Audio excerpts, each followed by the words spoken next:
व्यासपीठावरती उपस्थित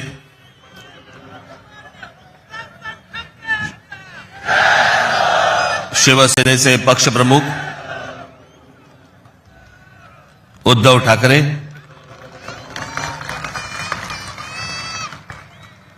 राष्ट्रवादी काँग्रेसचे नेते जयंतराव पाटील, इतर सर्व मान्यवर आणि माझ्या जमलेल्या तमाम मराठी बांधवांनो, भगिनींनो आणि मातांनो,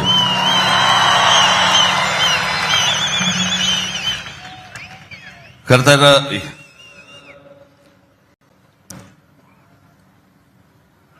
या व्यासपीठावरती मी माननीय बाळासाहेबांबरोबर लहान असताना अनेकदा आलो. शिवसेना पक्षाची स्थापनाच या शिवतीर्थावरती झाली. त्यावेळेला माझे आजोबा प्रबोधनकार ठाकरे हे देखील इथे उपस्थित होते.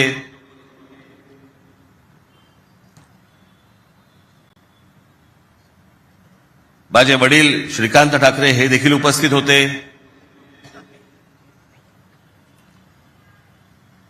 आमची माँ ही देखील उपस्थित होती.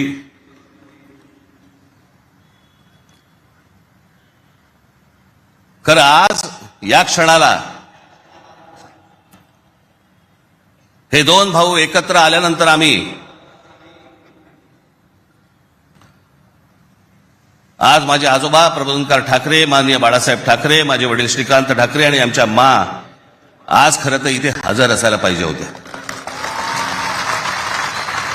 हे सगळं चित्र पुन्हा एकदा मराठी बांधवांसाठी, मराठी माणसांसाठी, मुंबईसाठी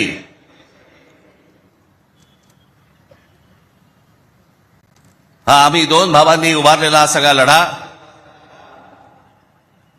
इथे नसले तरी वरून पाहत असतील.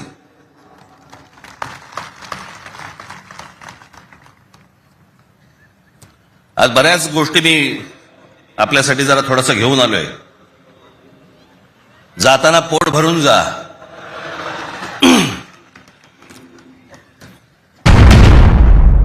आणि तिन्ही पक्षाचे मान्यवर नेते आणि जमलेल्या माझ्या तमाम हिंदू बांधवांनो, भगिनींनो आणि मातांनो,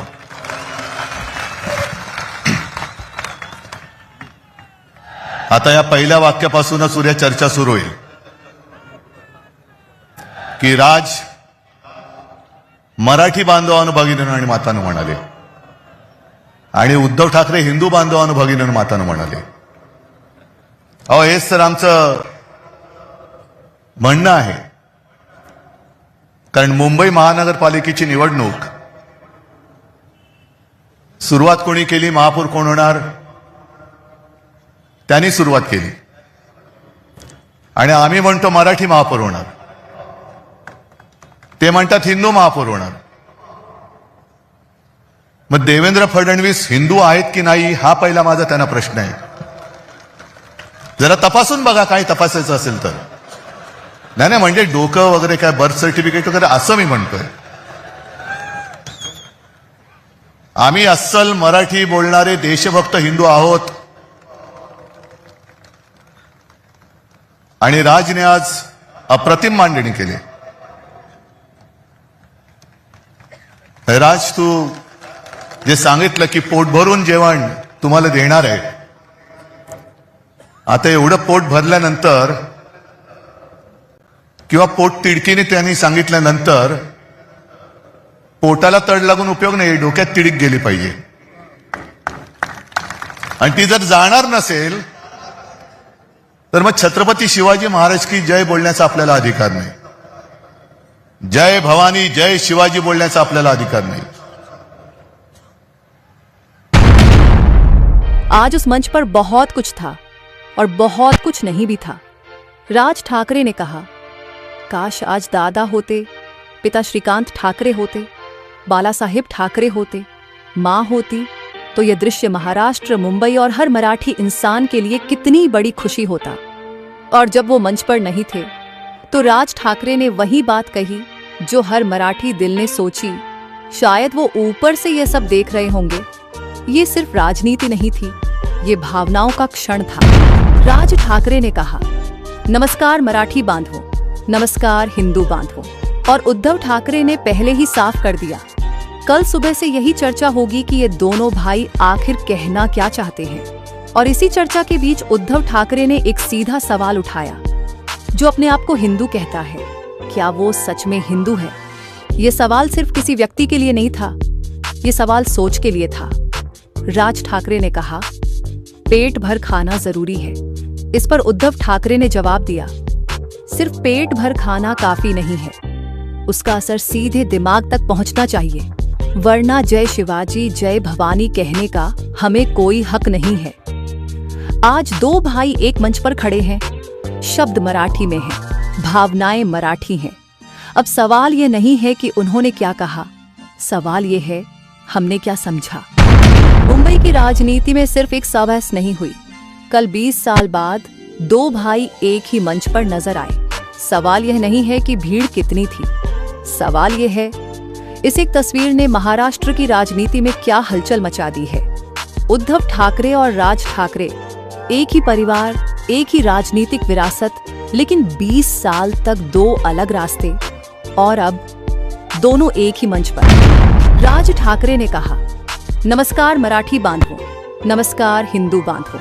और उद्धव ठाकरे ने पहले ही साफ कर दिया, कल सुबह से यही चर्चा होगी कि ये दोनों भाई आखिर कहना क्या चाहते हैं। और इसी चर्चा के बीच उद्धव ठाकरे ने एक सीधा सवाल उठाया, जो अपने आप को हिंदू कहता है, क्या वो सच में हिंदू है? ये सवाल सिर्फ किसी व्यक्ति के लिए नहीं था, ये सवाल सोच के लिए था। राज ठाकरे ने कहा, पेट भर खाना जरूरी है। इस पर उद्धव ठाकरे ने जवाब दिया, सिर्फ पेट भर खाना काफी नहीं है, उसका असर सीधे दिमाग तक पहुंचना चाहिए, वरना जय शिवाजी जय भवानी कहने का हमें कोई हक नहीं है। आज दो भाई एक मंच पर खड़े हैं, शब्द मराठी में हैं, भावनाएं मराठी हैं। अब सवाल ये नहीं है कि उन्होंने क्या कहा, सवाल ये है हमने क्या समझा। कांग्रेस के लिए यह स्थिति थोड़ी मिली जुली है। फायदा यह कि बीजेपी के खिलाफ राजनीतिक स्पेस बड़ा होता है, लेकिन नुकसान यह कि मराठी नेतृत्व फिर से चर्चा के केंद्र में आ जाता है। जमीन पर जो आवाज आ रही है वह दिलचस्प है। कुछ लोग कह रहे हैं देर से सही, लेकिन सही हुआ। कुछ लोग कह रहे हैं यह सब सिर्फ चुनाव के लिए है, लेकिन एक बात लगभग सब कह रहे हैं।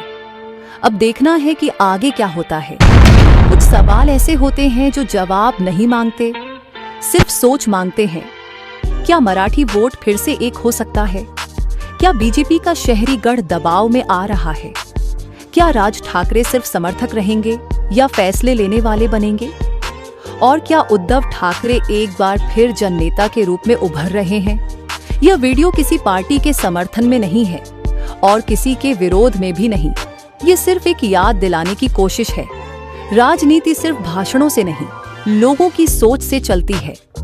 आज दो भाई एक मंच पर आए हैं, कल महाराष्ट्र किस रास्ते जाएगा, इसका फैसला मतदाता करेगा। आप क्या सोचते हैं?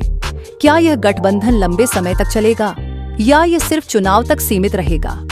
नीचे कमेंट में लिखिए, समझो और सोचो।